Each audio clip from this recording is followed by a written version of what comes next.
trouxe aqui para discutir nessa mesa que discute a questão do trabalho, da estruturação produtiva e sindicalismo, resultado de uma pesquisa que eu fiz com o trabalho na indústria de calçados de Franca.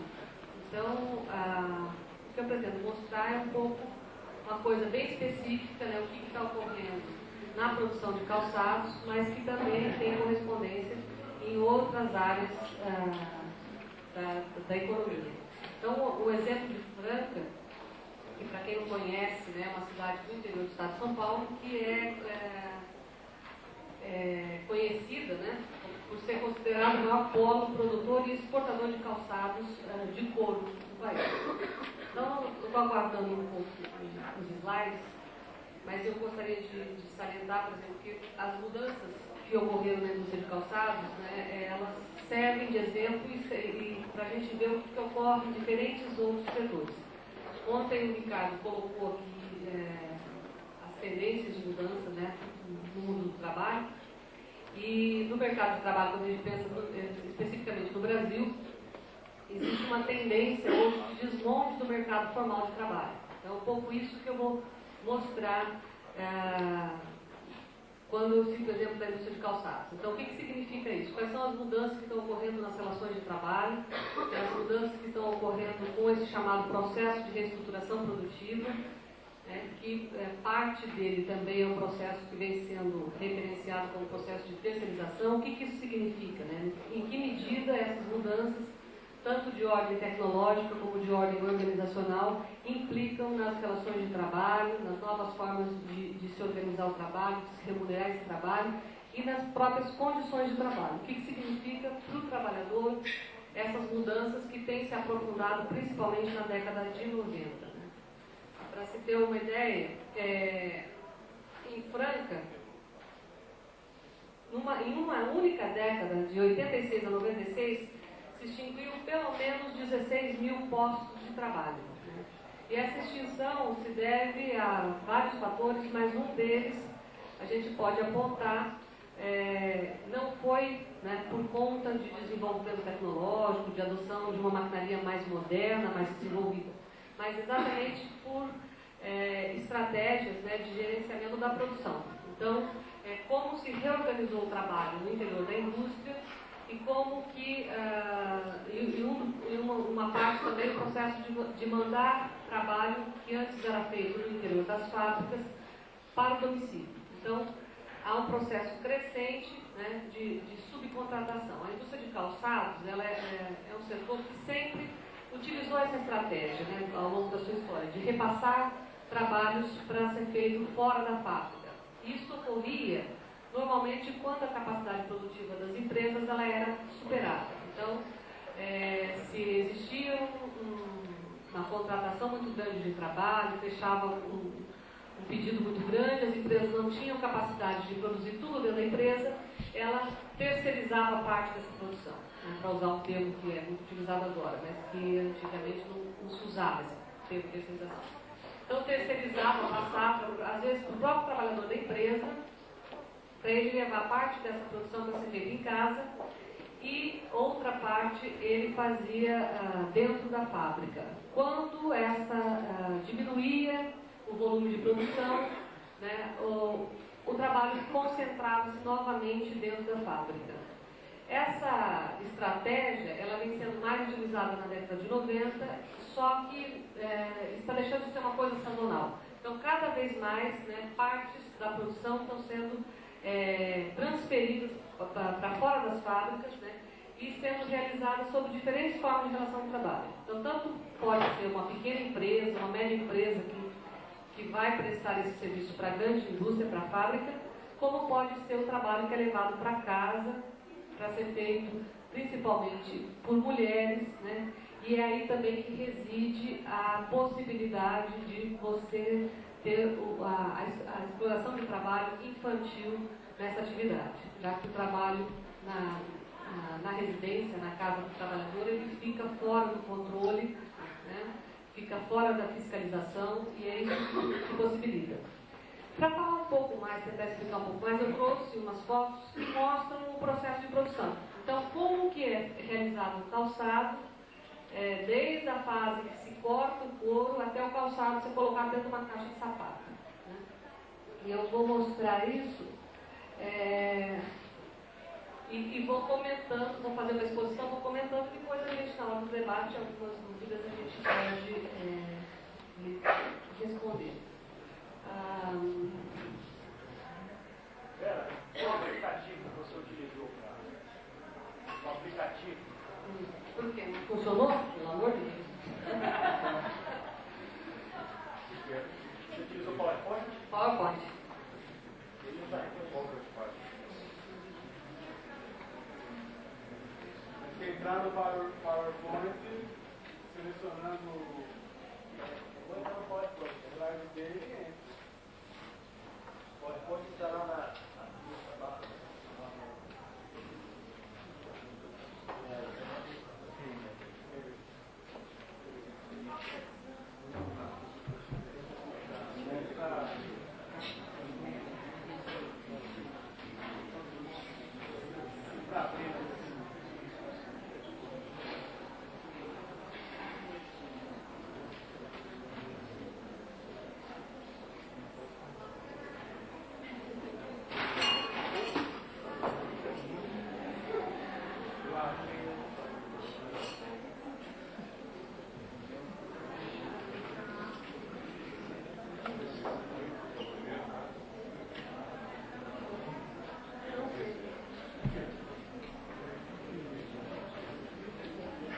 Não dá para abrir direto o disquete?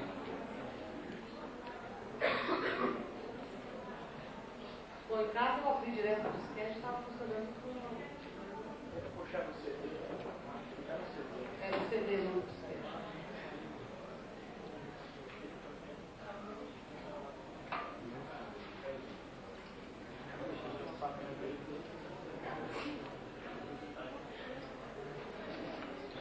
Perder.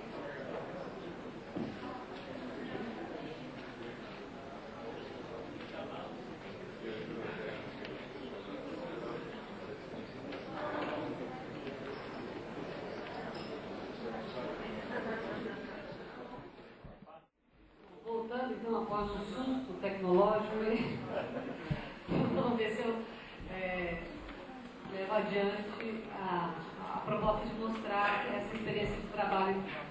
Eu queria dizer um pouco a respeito dessa pesquisa, que é parte integrante da minha pesquisa de doutoramento, que é o seguinte: então, como eu acho que muita gente aqui que deve estar fazendo pesquisa ou vai fazer pesquisa na área de ciências sociais e especificamente na área de sociologia do trabalho, eu devo confessar que antes desse trabalho eu conhecia calçados só nas lojas. Né? E aí a minha intenção de pesquisar a indústria de calçados, ela partiu do interesse em pesquisar a questão de saúde dos trabalhadores da indústria de calçados.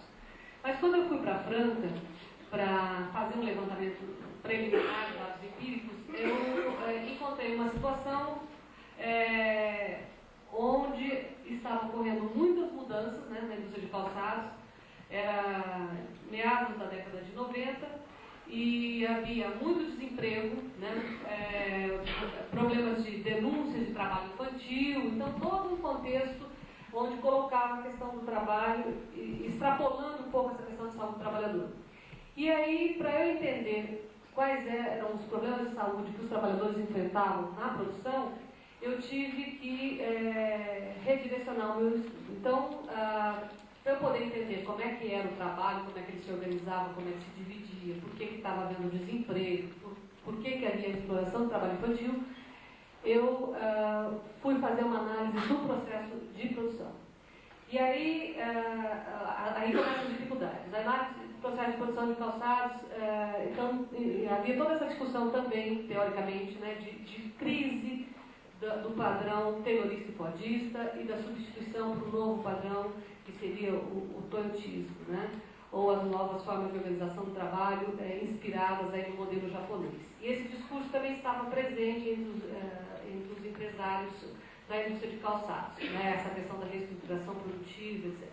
E aí entender o que isso significava numa situação específica que era a indústria de calçados. Primeiro que eu tive que fazer um recorte e trabalhar com a questão da indústria de calçados de couro, né, que é a especialidade de Franca.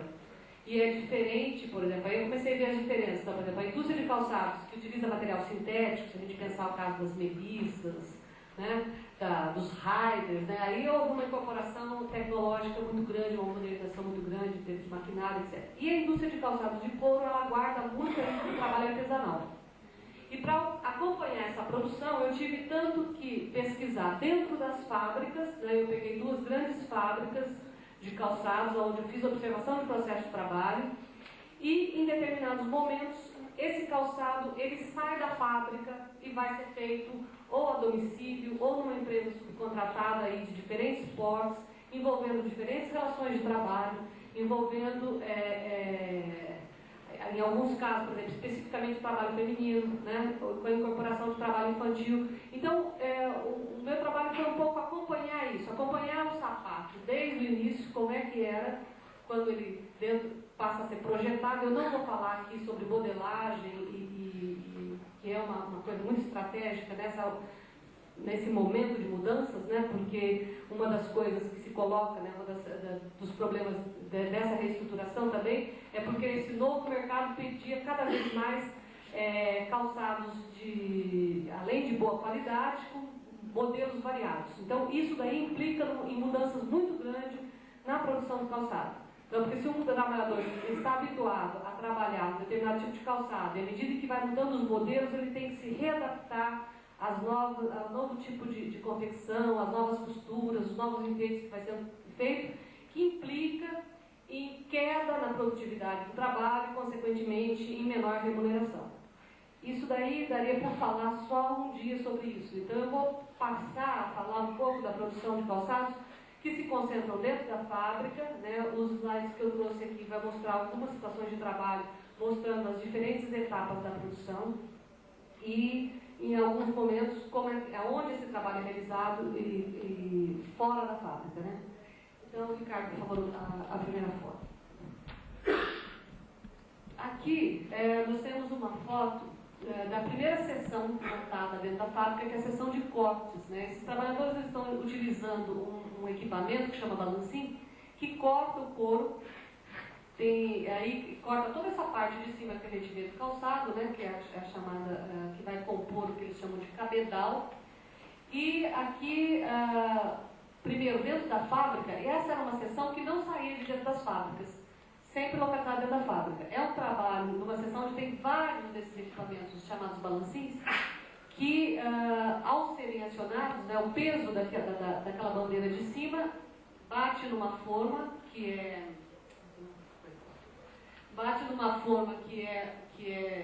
dá o formato lá da peça que ele vai cortar, e isso trepida muito. Então, quando a gente visita a fábrica, as primeiras fábricas que eu visitei, saía dessa sessão com uma sensação no ouvido, né, de barulho, né? O ruído é muito grande, né? As pessoas usam um protetorzinho auricular ali, mas que não funciona muito não. Mesmo com aquilo, há um problema muito sério. Essa sessão, ela era concentrada até os anos 90 praticamente dentro da fábrica, não saía. Primeiro porque o maquinário era muito pesado, era caro, e porque o couro também, que é a matéria-prima mais cara da indústria de calçados, também não tinha controle se ele fosse mandado para ser feito fora, numa fabriqueta ou mesmo nas residências.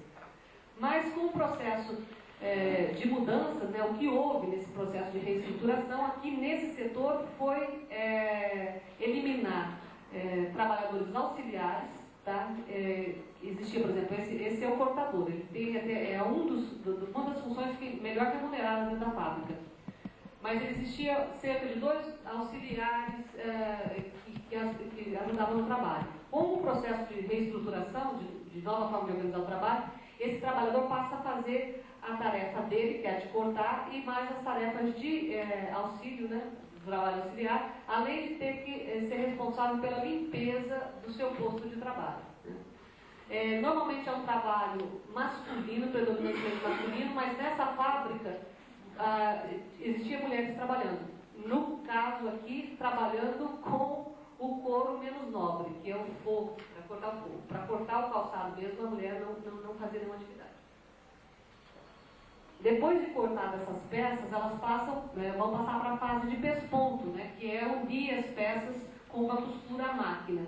Só que antes disso existe todo um trabalho que é realizado de preparação para o pesponto. Então são coladas as partes do calçado, espumas, colado uma peça na outra onde vai receber a costura.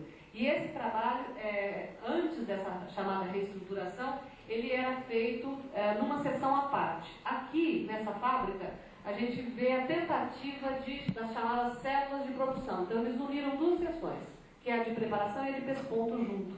Né? Aqui não tem nenhuma pesponto, mas na próxima foto tem. Eles estão fazendo a preparação para o pesponto. Né? Que é um trabalho que é feito mais por mulheres. E no caso do pesponto, pode trocar, Ricardo, é feito tanto por homens como mulheres. A gente observa, por exemplo, que as máquinas, eu visitei algumas fábricas, das fábricas mais modernas, as máquinas de pesponto são máquinas que estão lá há décadas, não teve muita modificação em termos de maquinário. E mesmo as máquinas, chamadas máquinas de coluna, elas são utilizadas e requer muita habilidade do trabalhador. No processo, por exemplo, está falando aqui de organização do trabalho em moldes terroristas, em moldes fordistas, né? A indústria de calçados de couro, o que eu podia perceber é que em determinados momentos eles sequer conseguiram alcançar uma organização terrorista do trabalho. Né? Então a tentativa, por exemplo, de se colocar uma esteira na linha de produção, dava, por um lado, se ela aumentava o ritmo do trabalho, dava muito problema na qualidade do produto, né? Porque isso aí exigia muita habilidade dos trabalhadores e não dava certo.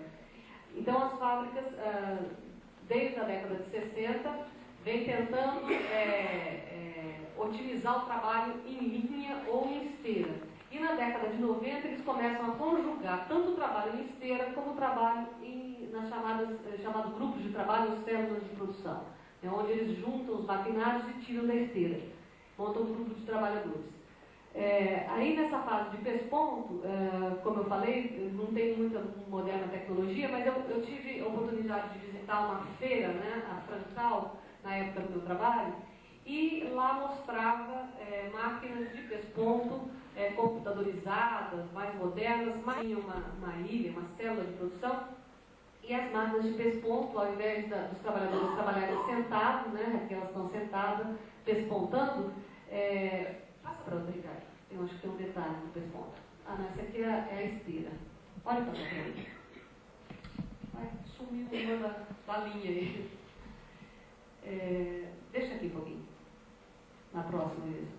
Então, o que ocorreu é que tinha, então, nessas fábricas modernas, a máquina de pesponto deixava de ser com o trabalhador sentado, então, e tinha uma máquina onde o trabalhador trabalhava em pé. Então ele trabalhava em pé, um cortando couro, todos juntos, né? Um cortava, o outro preparava e o outro costurava em pé na máquina, né? E depois que eu terminei a pesquisa, eu soube que algumas indústrias de calçado de Franca, e a primeira delas foi a Samelo, adotou essa máquina para os trabalhadores otimizar a produção, para aumentar a produtividade, uma máquina onde ele fica em pé, costurando em pé, e não sentado. Se sentado ele já tinha problema para trabalhar, imagine como é que funciona trabalhar em pé. Depois do calçado pespontado, quando ele chega nessa fase aqui, né, ele começa a tomar forma então, do calçado. Toda a parte de cima do calçado ela está sendo montada. Né? E aí, pode passar. Aqui, então, tem depois de montado, ele tem a tentativa, então, de utilização de esteira. Né? Nas fábricas de Franca, hoje, é bom lembrar que há uma heterogeneidade muito grande. Então, tem algumas fábricas que têm equipamentos um pouco mais modernos, tem umas que concentram todos os maquinários necessários para a produção completa do calçado e outras que... por exemplo, nunca tiveram uma esteira, né, na linha de produção. São fábricas muito pequenas e que vão se especializar em determinadas partes da confecção do calçado. Nesse caso aqui, eles tinham essa esteira, que vive dando problema, né? Então tem que interromper o trabalho na esteira. E agora, com essa modificação, o que tem ocorrido é que em determinados momentos eles colocam o trabalho para ser feito em grupo, dependendo do tipo de calçado, dependendo do tipo de calçado eles colocam na esteira. Então, nesse momento que eu estava analisando, havia uma mudança muito grande nessa questão da organização do trabalho e era muito difícil até a gente acompanhar, porque dependia também do modelo de calçado que estava na linha de produção, como que o layout da fábrica era organizado. Então, em determinados momentos era o trabalho em linha, em determinados momentos você tinha o trabalho nos grupos ou célula de produção. E também você via, às vezes, você ia acompanhando o calçado, chegava um momento que ele já estava numa outra sessão diferente do que ele já estava aqui. O que acontecia? Porque ele já tinha saído, uma parte dele tinha sido feito fora, às vezes o calçado sai montado para montar uma outra parte, numa outra fábrica ou a domicílio do trabalhador, depois ele volta para dentro da fábrica. Então, acompanhar esse processo, né? E nesse processo, quando você está acompanhando, você vai acompanhando como é que o calçado é produzido, você também começa a perceber como que vão mudando as relações de trabalho, como vão mudando a forma de se organizar esse trabalho, como é que vai mudando as próprias condições de trabalho, né? É importante lembrar que, por exemplo, esse trabalho realizado a domicílio, e muitas vezes é feito nas chamadas bancas, né, que são unidades produtivas que não têm controle nenhum, é improvisado, é feito em local totalmente inadequado, sem iluminação suficiente, né? Aqui é uma sessão chamada sessão de costura manual na forma, que é um trabalho que já vinha, nesse momento da pesquisa, ele estava concentrado em algumas marcas de calçado. É um trabalho muito específico que encarece o produto. É um trabalho manual e alguns sapatos, alguns modelos de calçado mocassim que levam a esse trabalho. E ele torna o produto um pouco mais caro, né? E esses trabalhadores, eles estão tão habilitados a trabalhar que às vezes eles falavam que a costura saía tão perfeita que era, principalmente, né, essa produção de calçado de Franca, ela basicamente, uma boa parte dela, ela é exportada para os Estados Unidos. Então eles diziam que os compradores falavam que estava muito perfeito, o trabalho parecia que estava sendo feito à máquina. Então era para eles errarem um pouco, né? Fazer alguns pontos meio desuniforme para ter mais essa coisa do trabalho manual. E é um trabalho bastante cansativo. Esses trabalhadores trabalham fazendo esses movimentos, às vezes trabalham com 2 agulhas ao mesmo tempo. Então faz um movimento de braço daqui e daqui concomitante, né? Então esses trabalhadores têm reclamavam muito de problemas de coluna, de dor nos braços, né? Um deles, por exemplo, relatou que toda vez que eles tinham que parar o serviço para ir para o ambulatório, eles chegavam lá e o médico já receitava um anti-inflamatório, uma injeção de anti-inflamatório, que era Voltaren. Então, eles já tinham apelidado o médico de Dr. Voltaren. Todos nessa sessão já tinham tomado injeção de Voltaren naquele ano. Então, só para a gente ter uma noção. E aí era uma coisa que, com essa história de modelos, novos modelos, eles reclamavam muito porque mudava o tipo de costura. E eles tinham que estar constantemente se readaptando. Às vezes, em um ano, eles tinham que mudar para 3 formas de costura diferentes e se readaptando. Só uma outra coisa. Essa seção, a costura manual na forma, ela não saía da fábrica também. E depois, no final da pesquisa, eu comecei a observar também esse trabalho sendo feito nas bancas, né? No início, quando eu fiz a pesquisa, era concentrado exclusivamente na fábrica. E, no caso das anteriores, o pesponto era muito feito fora, né? Pode passar para o próximo. Aqui, isso que eu falei de calçados diferentes, né? Depois de cortado o couro, depois de preparadas as peças, de serem unidas essas peças no pesponto, né? E de ter essa costura manual, que às vezes é uma costura apenas de enfeite ou mesmo de ligação das peças, o calçado vai ser montado. Mas aí depende do modelo. Nesse caso, se for o caso de calçado mocassim, ele passa antes da sessão de montagem por uma sessão de moldação. O calçado, ele vem de fora, as peças foram cortadas na fábrica, são mandadas para fora da fábrica, para as bancas ou para o trabalho a domicílio de mulheres que unem as peças, né, com costura manual. E aí ele vem de uma máquina quente que tem o formato de um pé e ele é calçado, então ele fica moldado para depois receber a sola, receber o solado. Isso no caso de calçados mocassim. E essa é uma outra máquina de moldar, mas é para calçado mais social, onde o calcanhar ali do calçado, a parte traseira do calçado, ela é mais dura. Então é onde ele molda de forma diferente o que eles chamam de contraforte. Essa seção de montagem é a seção que mais tem máquinas diferenciadas. E são máquinas extremamente antigas. Tem algumas com 5 décadas de utilização, né? Então essa daí é uma máquina que está num calçado social, ela está a máquina de cima, é o que eles chamam de tachear a base, né? Está botando taxinha através da máquina, onde vai ser colocado o salto do calçado.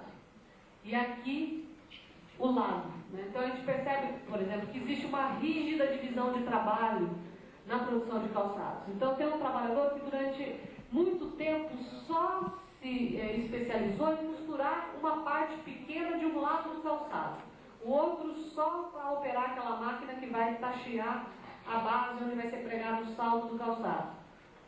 Assim como na seção de pesponto também há uma rígida divisão, alguém que só se especializa em costurar pespontar a frente do calçado, o lado direito, o bico ou a traseira, né, fazer só um vivinho. Então é uma divisão muito rígida de trabalho e que nessa nova organização do trabalho começa a concentrar essas diferentes tarefas para um trabalhador só fazer. Então o que os trabalhadores reclamavam era isso. Durante décadas eles se aperfeiçoavam a fazer uma única operação e depois agora tinham que se habituar a fazer 2, 3 operações, além de estar cuidando do seu posto de trabalho, da limpeza do seu posto de trabalho e tudo mais, né? Aqui, como eu falei, essa produção de calçados de couro, ela guarda muito aí do trabalho artesanal.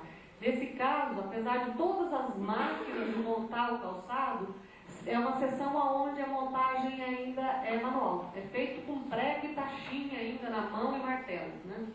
Então, é uma seção, por exemplo, que algumas...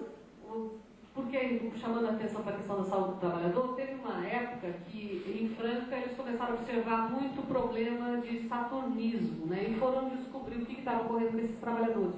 Eles tinham o hábito, para trabalhar, para agilizar a produção, de encher a boca de taxinha e depois eles só iam pegando da boca e batendo o martelo, né? E aí descobriram que era o chumbo que tinha nessa taxinha que causava esse problema de saturnismo. E só uma simples mudança, que foi, né, de passar, de usar a taxinha na boca para colocar numa espuma que fica ali do lado do trabalho, já evitou um problema muito sério, né? Então, esses estudos assim, que a gente faz pormenorizado, de analisar o processo de trabalho, como é que funciona, né, como é que está dividido, às vezes pode evitar, né, se não há uma mudança muito grande, você pode evitar um problema muito sério, né, como foi o caso desse estudo que resultou, então, na eliminação dessa possibilidade de contaminação por chumbo, né? É uma doença que dá de acumulação de chumbo que fica no fígado e é um problema muito sério. Saturnismo, agora eu não vou lembrar direito o porquê dessa, eu não sei se o Ricardo lá sabe, Ricardo, por que é o nome, eu não sei se tem alguma coisa a ver, agora eu não esqueci. Mas é contaminação por chumbo. Quando você tem essa contaminação, o nome dado a essa doença é saturnismo. Depois eu volto a saber se tinha alguma coisa a ver com as baterias Saturno. Pode até ser, porque eu sei que bateria também dá problema de contaminação. Bom, nessa sessão aí ainda de acabamento, a gente tem então o calçado já montado, né? E esses trabalhadores trabalhando com essas máquinas aí. Na foto não dá para tirar, mas esse mesmo trabalhador que operava a máquina de cima, ele também vai ter que aprender a operar de baixo, nessa nova reorganização aí da produção dentro da fábrica, né? Então, ali na foto de cima, ele está com o calçado já montado, porque depois da fase de quando ele passa para a fase de montagem, o calçado é calçado numa forma de madeira, né? E aí ele passa a ser trabalhado nessa forma, né? Que ainda falta colocar o solado e ainda o salto, né? Então ele está ali trabalhando, retirando as rugas do couro. E aqui, numa máquina, ele está rebaixando aí a planta, né, que seria toda a parte inferior do calçado, preparando isso para receber a sola. Essa máquina aí, nessa fábrica, ela era considerada uma máquina moderna, né? Ela tem uma lixa, né, que vai lixar essa base do sapato para preparar para receber a cola. Mas é uma operação onde as fábricas que têm um maquinário mais antigo, é uma máquina que eles falam que é a pior máquina que tem para produção.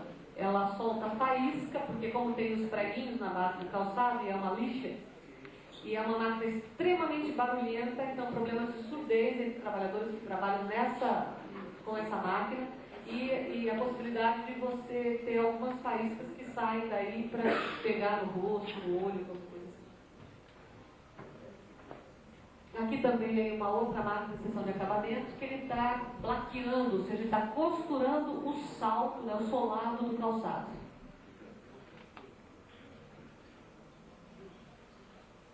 Depois há uma seção chamada de plancheamento.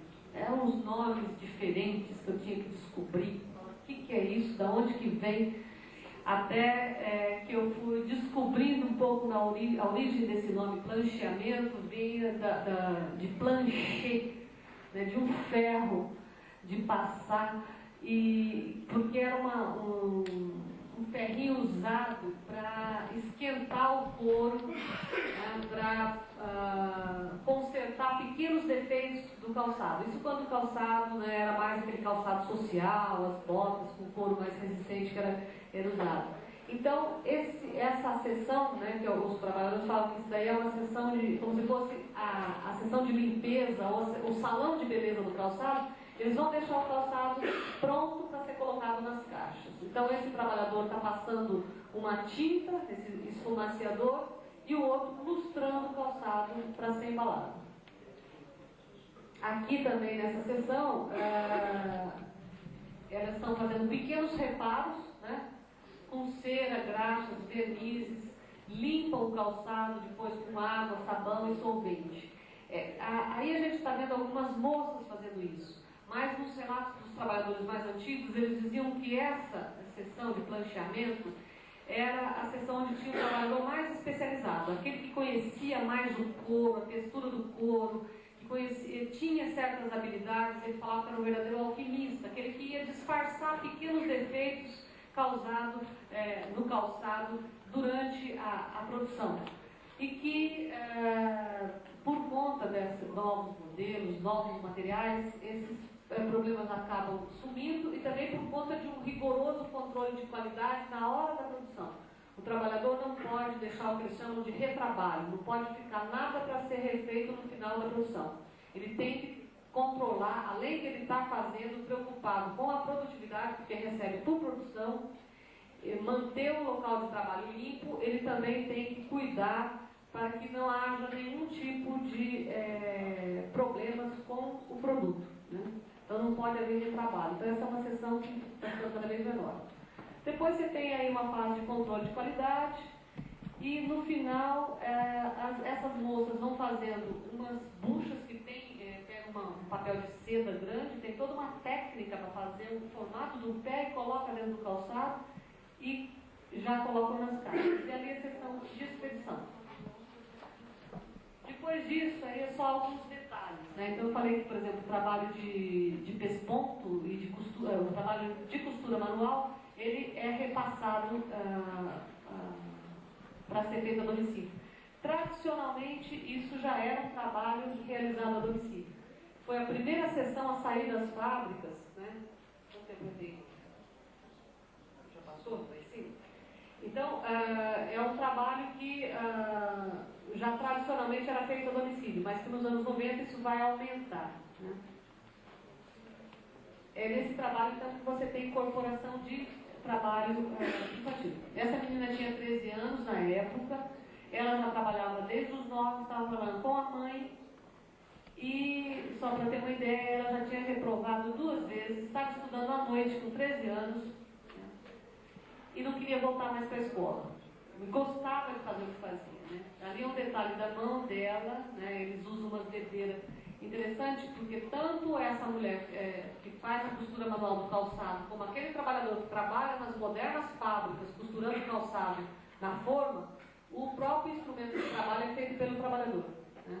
As fábricas nem isso oferecem. Então eles fazem a agulha, essas dedeiras para proteção, são eles mesmos que confeccionam. A agulha eles fazem de varetas de guarda-chuva, lixa, aquilo lá, e faz uma coisa bastante rudimentar.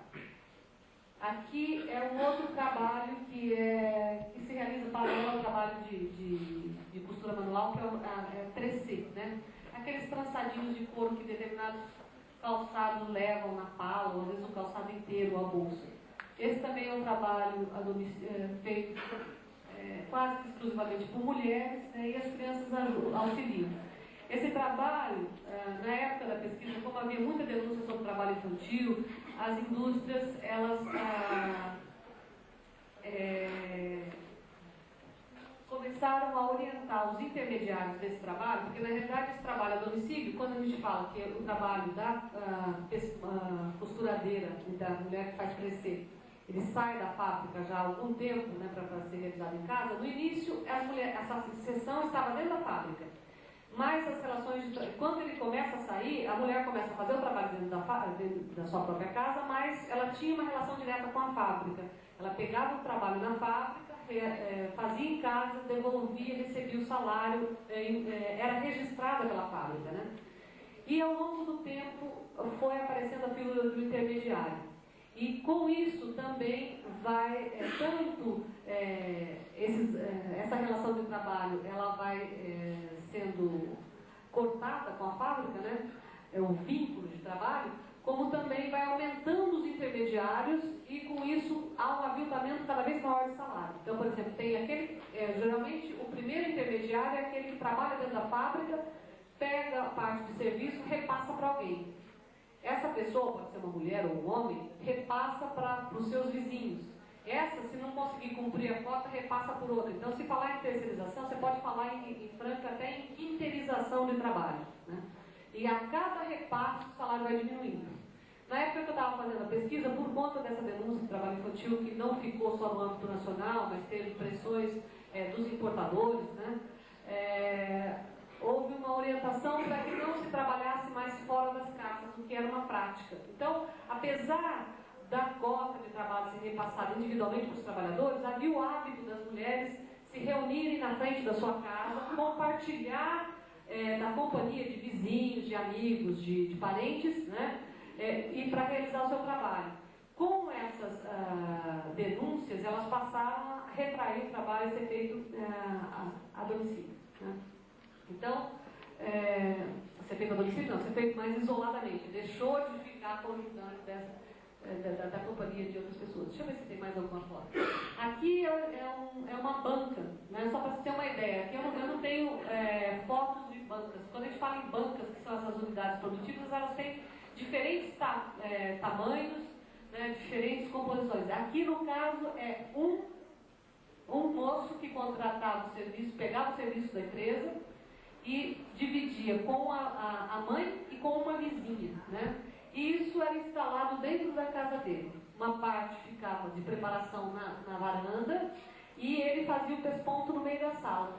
Então isso é uma coisa muito comum em Franca, né? Então é o espaço da família, o espaço da casa sendo invadido pelo espaço da fábrica, né? Então, os problemas, e com o trabalho você transfere também os problemas para a casa do trabalhador, para a família do trabalhador. Essa mulher relatava, por exemplo, que durante a semana a casa dela fica toda suja, bagunçada, com couro, com cola, com tinta, e no final de semana ela tinha que tirar tudo isso porque ela queria receber os netos em casa. Então ela tira tudo, desmonta tudo, guarda tudo no canto, limpa a casa, lava toda a roupa da família, que durante a semana fica acumulada, para receber no domingo a família, né?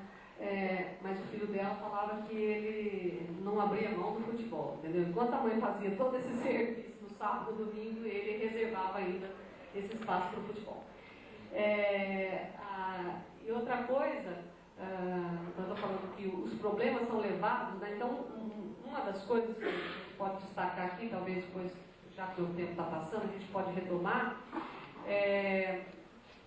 que então havia uma tendência, né, a partir dos anos 90, de cada vez mais você levar parte da produção para ser realizada fora das fábricas, com diferentes formas de relação de trabalho.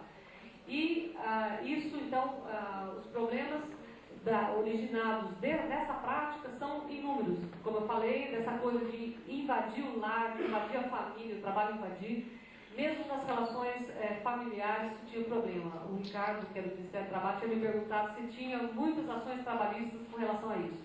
Existe, né, e algumas envolvendo, inclusive, pessoas da mesma família. Então, pai acionando filho, filho acionando pai, marido que acionou a ex-mulher que acionou o marido. Então, se havia alguma desavença entre o casal, a esposa acionava o marido porque ela trabalhou durante anos para ele sem receber, sem ser registrado, sem ser isso, sem ser aquilo. Então, na realidade, é a transferência da luta de classe da fábrica para dentro da casa do trabalhador.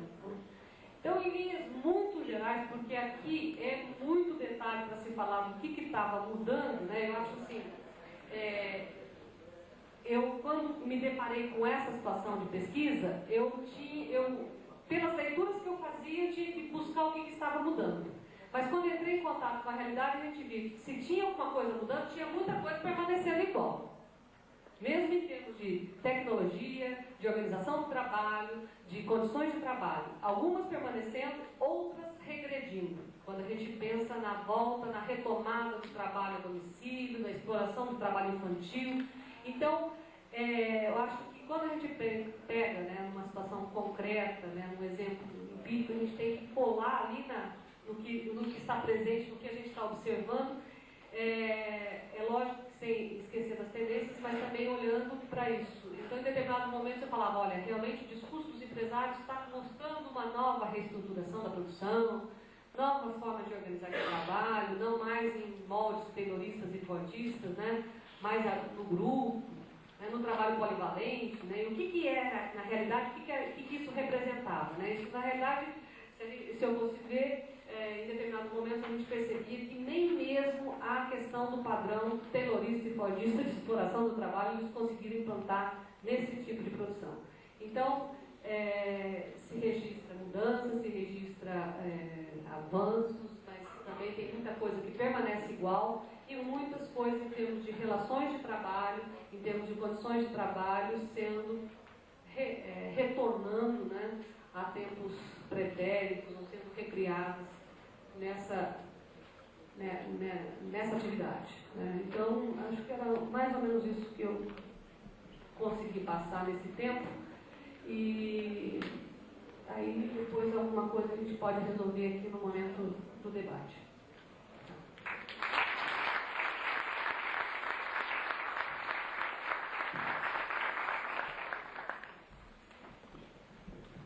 Bom, nós vamos passar agora ao público para que possam levantar questões a serem respondidas pelo professor Ari e pela professora Vera. A nossa intenção é encerrar mais ou menos próximo do meio-dia, 10 meio-dia, 15 para meio-dia. Vamos fazer por provas de questões. Edilson, professor do Morro, professor André.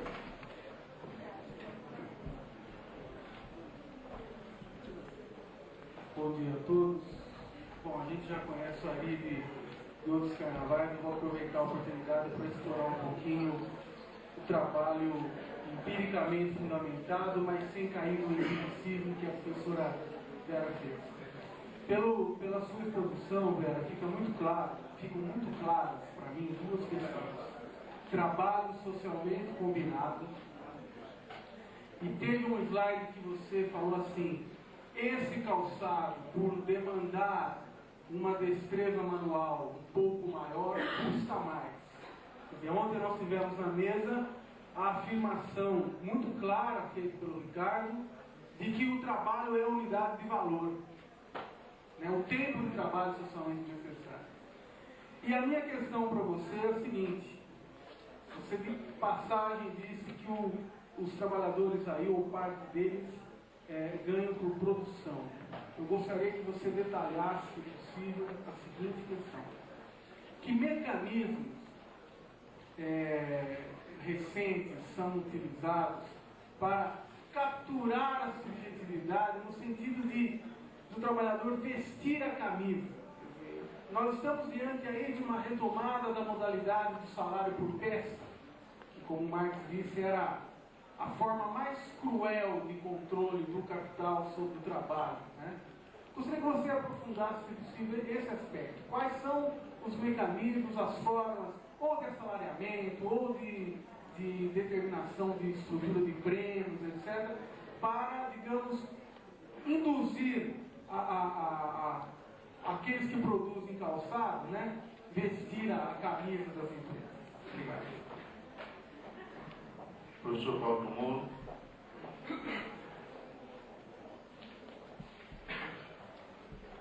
Vera, vou dirigir duas questões a você. A primeira é aquela célebre sessão do Capital do Marx, dos capítulos 10º e 13º, em que ele trata da cooperação simples até a indústria. Ele faz ali uma investigação, um estudo pormenorizado das alterações que foram ocorrendo nos processos de trabalho do período da cooperação simples até a grande indústria. E, contudo, toda esta análise que ele desenvolve ali, primorosa, detalhada, na verdade, me parece, tem como objetivo entender o processo de constituição da mais-valia relativa. Tanto que o título da sessão é mais-valia relativa. Né?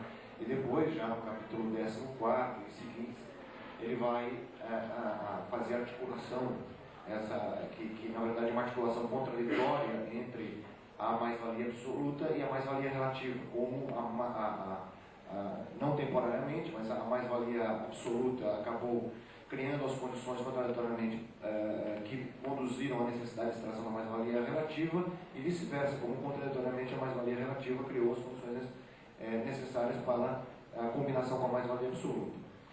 Eu queria saber se, por um acaso, na sua tese de doutorado, porque você apresentou apenas uma parte, você estabelece essa relação entre os processos de trabalho e essa discussão a respeito dessa combinação mais-valia relativa, absoluta, se você fez algum salto analítico nesse sentido.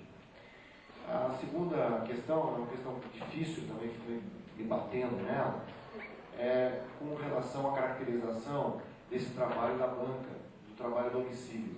Você falou aqui que se trata de um salário. Eu fiquei me perguntando ali se trata, neste caso, de uma relação assalariada. Ou tratar-se-ia, neste caso, de trabalhadores que produzem precariamente uma mercadoria e vendem essa mercadoria para a empresa, mas não a força de trabalho.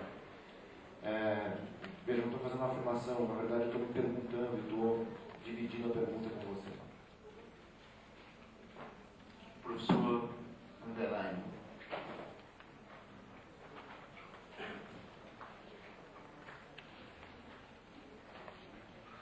Bom dia.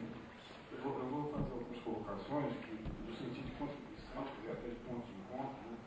E eu acho que é interessante, quer dizer, eu acho que todos aqui já perceberam qual é o potencial das pessoas de trabalho. Né? Na realidade, ele sai daqui olhando para o sapato de uma outra forma, né? Olhando para a roupa de uma outra forma. Quer dizer, eu acho que isso explica um pouquinho aquilo que eu estava colocando no início, né? Por que a sociologia do trabalho foi tão perseguida, por que ela foi tão esvaziada, né? Porque o potencial dela, do conjunto da sociologia, não é tentar se puxar a sardinha do nosso lado, não, tá? Mas ela é muito forte nesse sentido. Quer dizer, na realidade, é aqui que a gente está aprendendo de uma maneira muito simples, sem justamente cair no empiricismo, né? Através do dado empírico, né? Como criticar o feitiço do mercado E as novas configurações que esses petistas têm tomado, que é justamente essa relação de fato de sociedade com essas novas reconfigurações de subjetividade. Né? Eu acho que a gente está no local certo, no momento certo, discutindo essas questões com as pessoas certas, né, que estão vendo justamente dessa forma. E essa bobajada toda de probabilidade, realmente isso aí é muito engraçado. Eu sempre digo para as pessoas que eu me divirto muito com tudo isso, porque eles falam muito bobagem, não se dão conta. Com a cara mais séria do mundo, deslavada, né? E pensa que o umbigo é Maracanã. O negócio mais engraçado é isso. Joga o umbigo e o Maracanã. Não tem noção de nada. Mas é muito engraçado, a gente deve levar na chacota também. Tá? Eu acho que não faz mal ninguém a gente ir um pouquinho. São muitas bobagens que se falam. Bom, eu tinha algumas colocações nas duas falações, né, que seriam mais ou menos o seguinte. A questão da modelagem de flexibilização, que você falou, eu acho que isso é um elemento eixo de todo esse processo de trabalho, essa impressão que me deu. Né? Porque até que ponto vai, e se você podia ter alguma coisa, né, sobre a questão, por exemplo, da linha terrorista, está associado ou não a esse processo, as limitações ligadas a isso daí. Né? Quer dizer, quando é um ângulo de pensar, por exemplo, expandir a modelagem, sabendo que a modelagem é um processo ligado à informática, como é a questão, por exemplo, das roupas. Né? As roupas hoje já têm um processo muito semelhante com isso. Tanto que a questão do desenho industrial, isso está completamente reestruturado. Né? A formação do desenhista, hoje não é mais aquele cara que andava com aquela maleta cheia de coisinha dentro, lápis de cor, não sei o que, isso tudo apareceu, isso dançou. Né? Isso tem no computador tudo pronto, você vai lá, calcula e já vai direto. Quer dizer, a relação com essa tecnologia, com a linha de produção, ela não tem formas de mediação, onde há uma certa forma de extensão do indivíduo, desse trabalho dele, na linha, é completamente modificado. Então, essa questão da modulação, se você pudesse falar um pouquinho, né, alguns exemplos mesmo, de limitações que ocorreram ali, né, nessa questão. Em cada um deles, né, por exemplo, na do balancinho. Né, no balancinho, a impressão que eu tenho, quando aquela maquininha desce, aquilo ali tem uma matriz. Né? Essa matriz é modificada, ela é retirada de dentro da máquina. Processo muito semelhante aos processos metalúrgicos. O processo metalúrgico é mais ou menos semelhante. Uma maquininha que desce, corta a máquina, né? Corta o produto, quer dizer, ela vem numa linha, então ele vai cortando, batendo. Por exemplo, a geladeira, vocês têm na geladeira aquele negócio de controle do gás, uma espécie de uma coisa muito fininha de aço, né? Que fica ali dentro controlando. Aquilo ali é cortado em algumas metalúrgicas por uma fita que vai passando e tem a matriz que vai cortando. Então ela corta na medida exata. Quer dizer, essa relação matrizeiro, fresador, torneiro, isso tudo dançou, esse processo todo se quebrou todo, se arrebentou, isso aí desapareceu praticamente.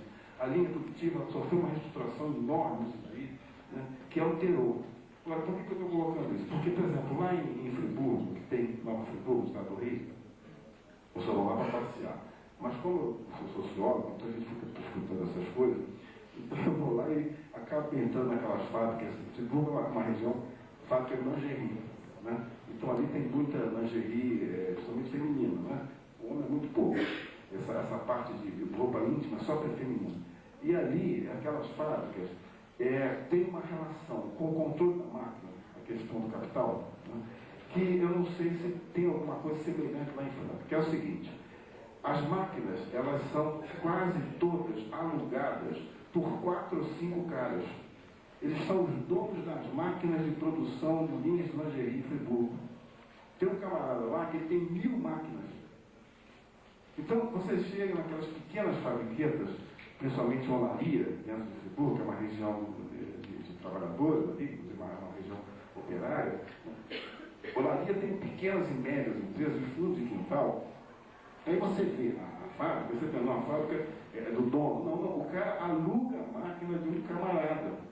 Quer dizer, o processo de terceirização, eu acho que isso aqui é interessante, ele não bate só na questão do trabalhador.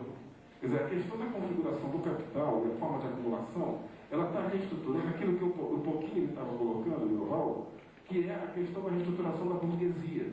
A própria burguesia está passando por processos internos de contradições meio complicados. Certo? Porque essa reestruturação está levando a uma certa concentração dos setores da burguesia que alugam para outra burguesia. Então você tem uma pequena e média burguesia em Friburgo, por exemplo, que trabalha com essas máquinas alugadas, né? E os caras controlam a maioria desse processo. Tanto que eles começam a negociar, por exemplo, a taxa de acumulação em função de diferenças de aluguel. Então eles ficam mudando, as fábricas andam por Friburgo, sai de um lado para o outro, porque os aluguéis são mais baratos, vão para outro galpão e assim por diante. Né? Então, não sei se isso aí você teria alguma coisa sobre isso. Né? O tipo de maquinário, essa questão da flexibilização e ligado a isso. Né? Essa questão até o fato de ser máquinas mais velhas, por exemplo. Né? Por que não há certos investimentos? Né? E quais as indústrias que tem? Porque me chama a atenção o seguinte, essa crise bateu, por exemplo, a crise bateu na indústria de Franca, mas eu acho que algumas fábricas lucraram a crise. E lucraram pesado, não foram pouco não. Eles fizeram investimentos pesados em capital constante, a partir daí o processo deslanchou para esses setores. E as outras ficaram ganhando o processo. Quer dizer, eu vejo uma divisão na questão da burguesia. Agora, por Evaldo, eu não teria percebido uma série de pontos comuns na nossa perspectiva aí de abordar essa questão, inclusive o próprio Mandel, que eu tenho uma leitura via James, Frederick James, que trabalha muito com o Mandel também. Né? Uma coisa só para lembrar a atenção, uma coisa interessante, né? A questão da subjetividade. Nessa exposição aberta do Evaldo, né? Uma coisa que é só uma colaboração. Né? Quer dizer, porque quando se fala essa mudança de subjetividade, no lado do consumidor, o que significa? Que quando se fala em flexibilização da produção, significa que quando você pensar um processo diferente de se vestir, uma roupa diferente, tá? A linha de percepção da indústria, ela tem que sentir esse processo e ter a capacidade de ser flexível o suficiente para pensar que você está percebendo? A apropriação da subjetividade do consumidor é nesse sentido, isso do lado de fora da fábrica. Né? Então, quer dizer, é um exemplo mais ou menos que o Harvey, eu acho que ele é muito feliz quando ele distingue, né, o que ele chama de produção de massa e de produção flexível. O Harvey diz o seguinte, a diferença é a seguinte, quando você tinha produção de massa, você podia escolher qualquer carro desde que fosse preto. Concluindo, professor. Né? Então, essa diferença, eu acho interessante, do lado do consumidor e do lado da fábrica, que não é tão dissociado, é o que o colega lembrou, né, a questão da subjetividade passa por vestir camisa. Né? Quer dizer, você veste camisa dentro da fábrica com esses mecanismos internos, e externamente, a nível societário, é essa capacidade, né, que o capitalismo está buscando, claro que não é de maneira uniforme das contradições internas da burguesia, né, de tentar criar uma relação entre produção e o que você pensa, a sua sensibilidade pessoal. Né? Eu acho que isso é um ponto interessante. Só isso. Só para lembrar os pontos. Desculpa se eu estendi um pouquinho.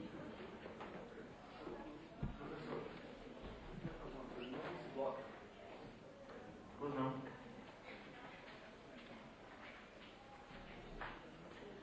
Desculpa, faz parte do bloco da pergunta. Gostaria de dirigir mais à professora Vera. Tem um pouco de relação com a pergunta do professor. Rapidamente, sobre a precarização das condições e das relações de trabalho na indústria de calçado. Eu tive a oportunidade de trabalhar na indústria de calçado em 1982. E a pergunta que eu queria fazer para a senhora é a seguinte. Na época, eu era prespontador. Eu fiz um curso de 40 dias, depois fui trabalhar aqui na Birigui, que é também um polo igual a Franca, só que é calçado infantil. Né? E fui trabalhar na fábrica. O que eu vi, a realidade que se passava internamente, bem parecido com o que você está mostrando, é que já nesse período, no início da década de 80, a precarização das condições de trabalho era um negócio estrondoso, né? Muito grande. E das relações de trabalho também. Por que eu estou falando isso? Porque, por exemplo, a senhora falou do problema do chumbo, mas tinha o problema da cola. Né? Quem é que trabalhava mexendo com a cola e se intoxicava diariamente? Aliás, sumiu umas fotos, não sei o que aconteceu, mas tinha essa cola aqui também. Então eu tinha companheiros nossos assim, trabalhando, que saíam à tarde, saíam doidão, né? Intoxicados completamente. Existiam inúmeros problemas de doença no município de Birigui por causa dessa questão. E a outra questão é o seguinte, eu morava num bairro que era puramente operário. E esse trabalho no domicílio existia assim, era uma coisa comum. Agora, a questão que eu estou levantando é que essa precarização, que nessa época, e no início da década de 80, já era muito forte, e aí tem a questão do salário. O que as mulheres, e principalmente crianças, que é quem trabalhava em casa, fazendo, ganhavam por peça. recebiam por peça. E não tinha relação trabalhista com a empresa. Não eram registrados. Né? Não tinham qualquer tipo de seguro. Então essa era a realidade. A pergunta que eu faço está relacionada com a questão do tempo. Nos estudos, a gente costuma ver que a questão da precarização das condições das relações de trabalho se atribui muito mais à década de 90, ou pelo menos um aumento disso. Né? Mas saber se, nas pesquisas que a professora fez, o tempo dessas condições, eu atribuo que nessa época, em 82, quando eu trabalhei, a coisa já acontecia muitos anos atrás. Então, já na década de 70, talvez no início da década de 70, já se tinha um padrão de precarização das condições de relação de trabalho muito evoluído. Eu gostaria que a senhora comentasse sobre isso.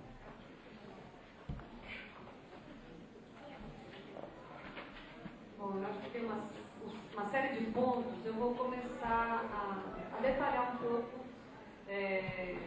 começando lá no início, a questão da modelagem. Tentar responder, inclusive, a questão de vestir a camisa ou da mais-valia relativa, mais-valia absoluta, que eu acho que entra um pouco por aí. Viu, Paulo? Eu não fiz uma discussão teórica muito grande a respeito disso, eu localizei essa questão, tá? E mostro, por exemplo, que essa questão, assim como em outras atividades, né, eu acho que há uma combinação dessa forma de exploração de mais-valia, né, tanto absoluta como mais-valia relativa. Então, vou tentar explicar um pouco isso. Então, no que diz respeito a essa nova lógica de mercado, o que se estava pedindo aí e que isso vai se intensificar nos anos 90, né, com o processo de globalização, de mudança aí no padrão tecnológico, né? Você está pedindo produtos de melhor qualidade e com uma maior variedade de modelos produzidos, né? E no caso da produção de calçados de couro, uma das sessões que vai ser bastante estratégica, a mudança, vai ser exatamente a questão da modelagem, né? Então, isso estou falando na indústria em geral, tá? Não é o caso de Franca. Você tem que ter um avanço na utilização e desenvolvimento desses sistemas CAD-CAM, né? Que vão ser projetados para utilização na indústria de calçados. Então, e isso vai ser incorporado na indústria de calçados em Franca no final dos anos 80, tá? Que é utilizado pela Calçados Samela.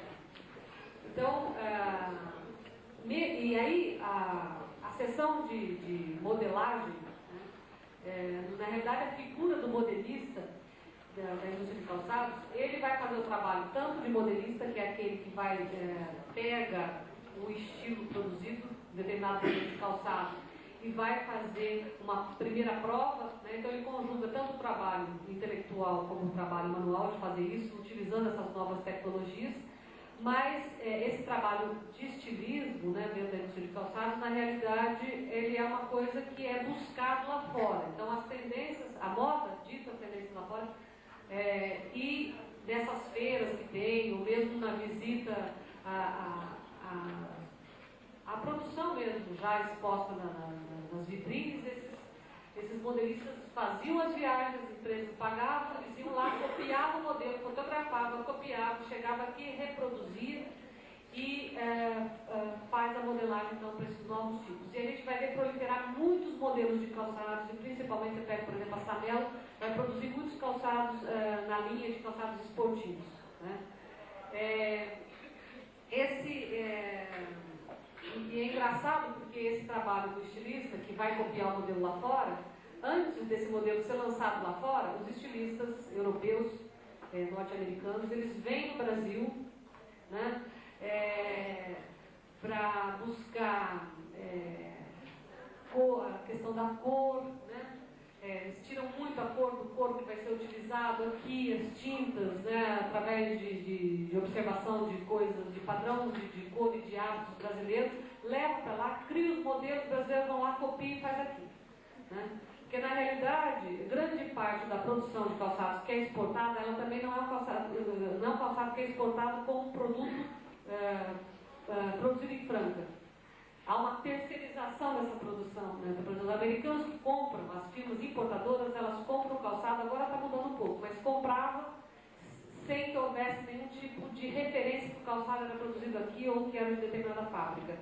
Então, a importadora compra, o calçado é produzido aqui e lá ele recebe, então, a marca. Não precisa nem ser lá, aqui mesmo. Eles colocam a etiqueta como se fosse produto americano. Então, existe esse produto, né?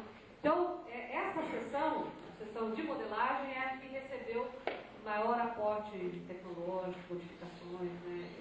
E depois, a gente vai ver, por exemplo, no corte, como que conjuga isso, essa questão de extração de mais-valia absoluta, mais-valia relativa. Então, é interessante ver que da mesma forma, por exemplo, no caso, vou pegar a seção de corte, onde você vai cortar as peças, né? Então, produz esses moldes e tem que, aquilo que o André lembrou, esses moldes que são colocados no balancinho para cortar o couro, eles são feitos em fundição, né? Sistemas de fundição.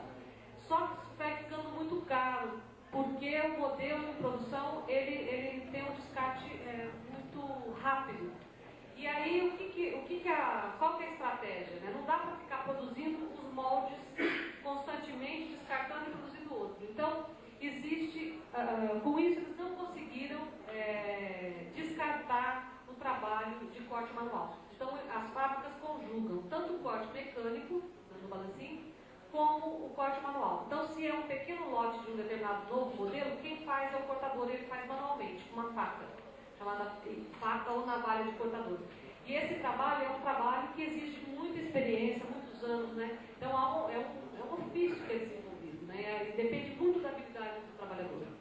E aí entra tanta essa coisa de você produzir com novos mecanismos, por exemplo, na seção de corte, a única mudança que houve aí nas últimas décadas foi de um balancinho que era mecânico para um balancinho hidráulico, né, com um pouco mais de proteção, porque também ocorria muito acidente, que é aquela coisa de abaixar a peça, e conjugar isso com o trabalho manual. Quando é mandado para fora esse tipo de trabalho, para fora das fábricas, né, ainda se utiliza muito o corte manual.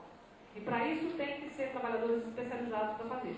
Porque eles têm que conhecer a textura do couro, se tem algum defeito eles têm que saber reaproveitar bem o couro, eles têm que conhecer muito a matéria-prima para aproveitá-la muito bem. E quando esse trabalho também é passado a domicílio, né, ele passa a ser feito a domicílio antes, pega esses maquinários aqui e colocam para trabalhar no domicílio, e aí respondendo um pouco a pergunta, né? Como é que é seu nome que você consegue? Como? Montanha. Que já trabalhou na indústria de calçado, então você está falando como é que era essa precarização. Se a gente for pensar, por exemplo, um corte, quando ele começa a ser terceirizado, o que ocorre? Esse maquinário, esse balancinho, para ele ser instalado na fábrica, ele tem que ter condições apropriadas, né? Então existe toda uma estrutura para ele ser colocado, porque existe um peso muito grande, né? Aquele impacto muito grande. E nas casas elas não são apropriadas para isso. Em moradia popular, você sabe como é que é. Eu visitei uma casa que era uma casa, o trabalhador tinha uma máquina dessa na garagem e a casa era alugada. A utilização desse balancinho já tinha rachado a casa dele e a casa do vizinho. O vizinho, que era amigo de 15 anos, tinha perdido a amizade com ele por causa disso. Porque ele não tinha nem como pagar as instalações do maquinário e também não tinha como consertar a casa dele, que era alugada, e era o vizinho que era amigo dele. Então, só para perceber como é que esses problemas vão criando outros problemas, né, fora da esfera do trabalho. Né? Se eu for esquecendo um pouco, como é a pergunta, vocês me tentam lembrar, né?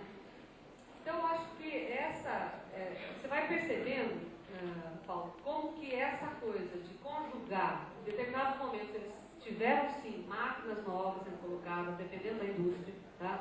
Outras foi só a forma de reorganizar o trabalho, não mais em linha, mas agora em grupos de trabalho, onde cada trabalhador cobrava um do outro, né, a produção, porque eles ganhavam a produção por grupos. E aí, entrando um pouco na pergunta do Edilson, que é a história de como é que eles vestiam a camisa da empresa, né? nos relatos que eu tive de empresários, né, dessa forma, eles pediam que o trabalhador tinha premiação, né, que era, algumas era aquela coisa simbólica, tipo McDonald's, que coloca lá o trabalhador da semana, né? Então tinha muito isso de colocar, de receber, eles recebiam estrelinhas, né? Então, se você recebia uma estrelinha, duas estrelinhas, três estrelinhas, sei lá. E tinha aquelas velhas histórias de fazer churrasco no final de semana, de premiar nas festas. Então existe uma coisa assim muito próxima, porque uma das características também da indústria de calçado em Franca é que como há uma diversidade muito grande no tamanho, as relações pessoais são muito intensas. Então, às vezes, o patrão é seu vizinho, é seu parente, né? Então, às vezes, você está na fábrica, mas você leva serviço para casa, você recebe serviço de alguém que você conhece. Então, essas relações são muito permeadas em relações interpessoais e acontece muito isso de você ter esses laços que vão cada vez mais se ligando. Então, você tem, por um lado, modernização de maquinário, sim, você tem mudança na forma de relação de trabalho, mas você tem essa coisa de intensificar, as formas de intensificação do trabalho.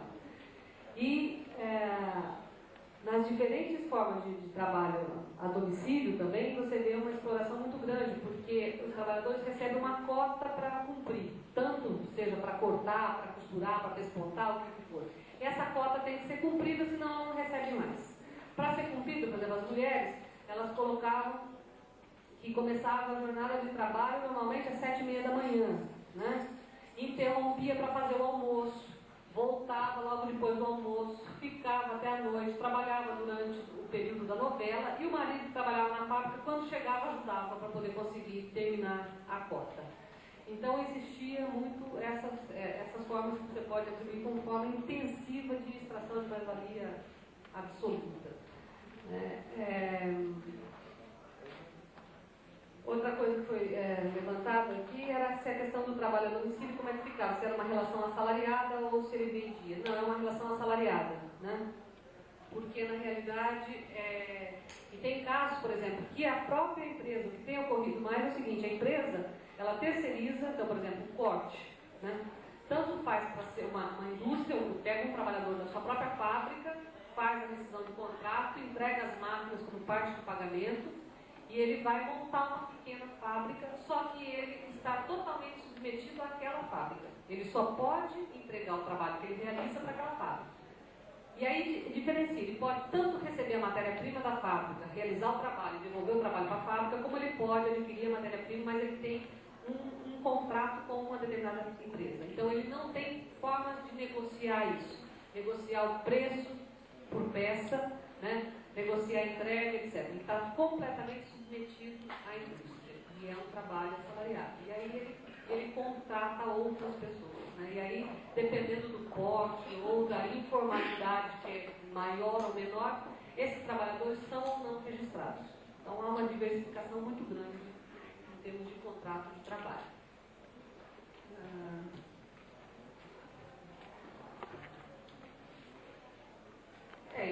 E essa questão quando se fala na questão do ofício, né, do sapateiro, ele guarda muito essa coisa ainda de se identificar com aquele ofício, de ter levado muito tempo para se especializar, para formar, para conhecer aquilo, apesar de toda aquela divisão de trabalho. É engraçado porque as pessoas que eu conheci que estavam especializadas numa determinada tarefa, né, reclamavam de ter que fazer 2 ou 3 agora, e os mais velhos reclamavam dizendo que nenhum desses trabalhadores agora poderiam ser chamados sapateiros, porque não sabiam fazer o calçado inteiro. Né? Então tinha essas... Eu vou deixar um pouco do Roberto falar e depois eu até volto um pouco para você. Bom, nós vamos fazer mais uma rodada de questões, tentando manter o professor ali. Ele havia me dito que estava abrindo mão, não. Tá? Nós vamos fazer mais uma rodada de questões. Vamos tentar manter o teto como combinado antes. E pediríamos a gentileza das pessoas que fossem breves, por favor, as questões. Professor Giovanni, brevidade, por favor. Eu pediria também às pessoas, na medida que foram falando, eu não consigo saber o nome de todos, que se apresentassem. Bom, eu farei uma pergunta para o professor Ariovaldo Santos sobre essa distinção de crise do sindicalismo e crise sindical. Eu, particularmente, eu penso que eu identifico uma crise do sindicalismo, mas eu não identifico uma crise sindical. Eu penso que está ocorrendo uma mutação da instituição sindicato, mas ela se preserva através de diversas formas. Basta ver que tem muitos sindicatos que é muito bem obrigado, mas a categoria está passando por um verdadeiro processo de fragmentação e de precarização na base. Então, enquanto a crise do sindicalismo poderia ser identificada como uma crise de uma forma de praxe social que se desenvolveu a partir principalmente do sindicalismo de massa, que surge no fim do século XIX, uma praxe classista de enfrentamento antagônico com o capital, e esta forma de praxe, a praxe sindicalista propriamente dita, que eu penso que está encontrando muitas dificuldades por conta do desenvolvimento da mundialização capital. Então, é só um detalhe para mostrar que eu acredito que tu colocas questões interessantíssimas. Gostei muito dessa capacidade que você teve de articular, inclusive, essas questões fora da fábrica, né? Uma discussão teórica que eu acho que vai por aí mesmo. Mas eu só queria colocar essa discordância, eu não sei se não é uma discordância, eu queria até que se tornasse mais clara essa ideia, essa distinção de crise sindical e crise do sindicalismo.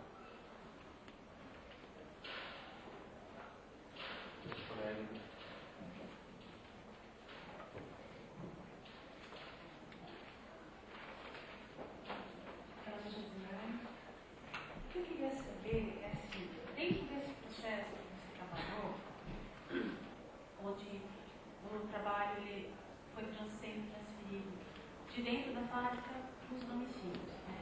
Eu queria saber se havia uma outra opção, porque se a fábrica está terceirizando, ela está dispensando os funcionários de dentro da fábrica e eles estão desintegrados.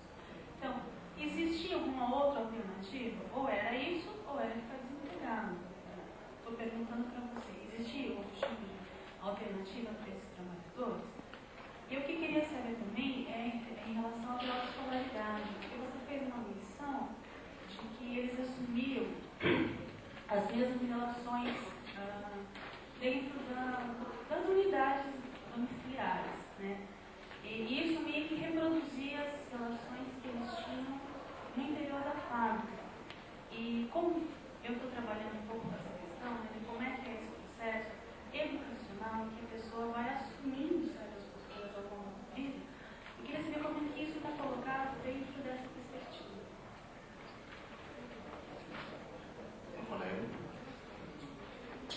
Jaqueline, da UEL.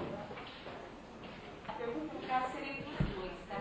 A professora Vera coloca no final da frase dela, no final da fala dela, quando ela está falando de serviços trabalhistas dentro da própria família, que é uma transferência da luta de classe para dentro dos lares.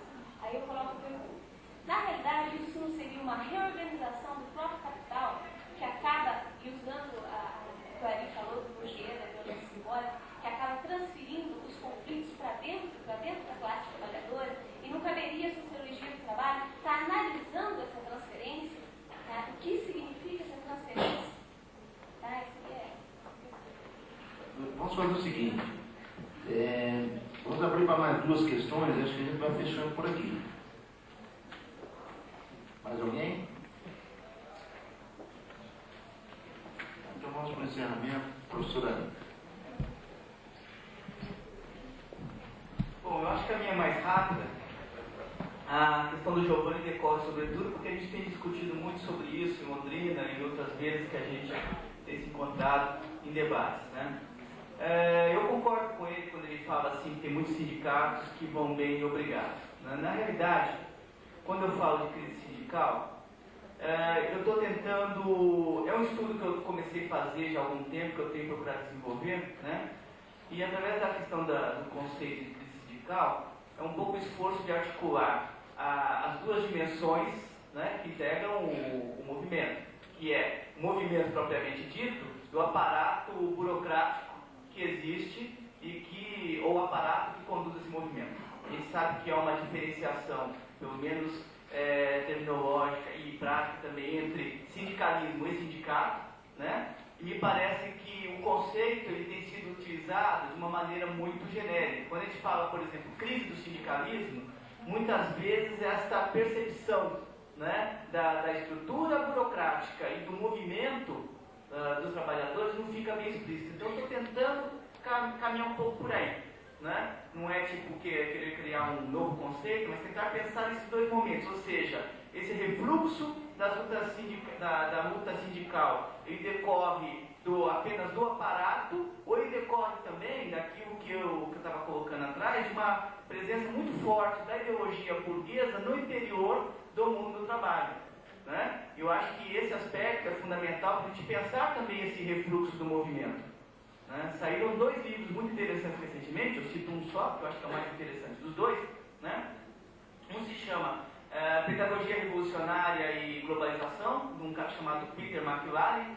Né? O livro em si não é lá essas coisas, mas tem certas passagens interessantes, porque ele está analisando um pouco a questão da educação nos Estados Unidos. E um outro livro, esse sim, eu acho que todo mundo deve ler, porque é um livro polêmico e gigante, né? De um autor chamado, vou ter que ler aqui de novo porque eu não lembro o nome do cara, de um autor chamado Eric Schlosser, né? S-C-H-L-O-S-S-E-R, Schlosser, da editora Ática, que se chama País Fast Food. Né?